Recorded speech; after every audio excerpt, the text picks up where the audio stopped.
Hey everyone, welcome back to Corporate Decoder. Today Minerva Gold Incorporated MINV just filed an 8-K announcing a change in their auditor, and this move comes with a few subtle but important signals. Quick note, this is not financial advice, just my take on public filings for educational purposes. The company is switching auditors on the same day, and it seems like a pretty clean break, but we need to understand what that means for investors. So what is this filing all about? It is a Form 8-K, which is basically a report for significant events. Think of it like a company announcing something big happened that shareholders need to know about right away. In this case, the big event is a change in who is checking their financial books, their independent registered public accounting firm. Let's dive into what the filing says. Minerva Gold Incorporated is letting go of their old accounting firm, Fruci and Associates, the SEC PLC. This happened on the 7th of July 2026.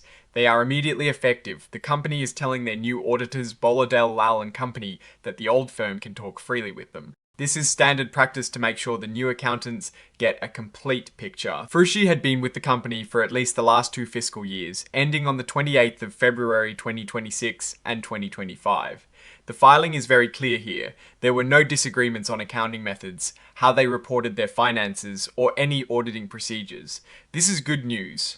It means Fruci wasn't pushed out because of a fight over numbers or a discovery by Fruci that the company was hiding something. And importantly, there were no reportable events. Think of reportable events as red flags or problems that an auditor would normally have to mention in their report. The fact that there are none suggests that the company's financial reporting and practices were considered acceptable by Fruci up until this point of dismissal. Now, the new firm is Boladale, Lawal and Company. They were appointed on the very same day, the 7th of July 2026. The filing also states that Minerva Gold Incorporated had not consulted with Boladale, Lawal and Company before this appointment on any significant accounting or auditing matters. This usually means the company wasn't seeking a second opinion on a tricky accounting issue or trying to get the new auditors to approve a specific way of doing things.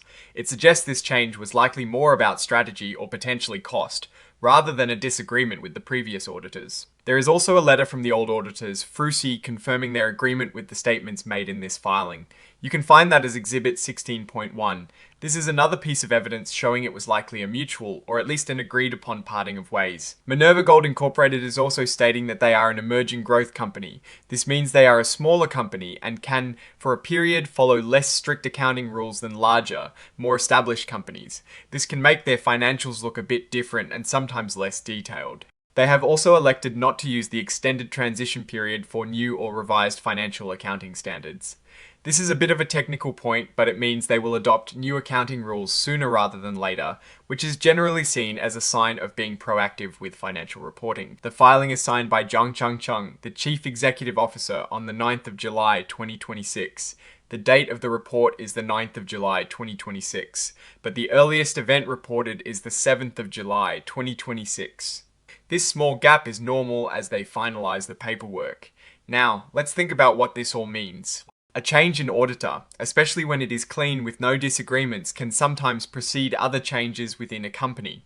It might signal a new strategic direction, a preparation for a significant transaction like a merger or acquisition, or even just a refresh of their financial oversight. Since there are no red flags raised by the outgoing auditor, it is less likely to be a sign of immediate financial distress. However, it does mean investors need to pay close attention to the new auditor's reports moving forward.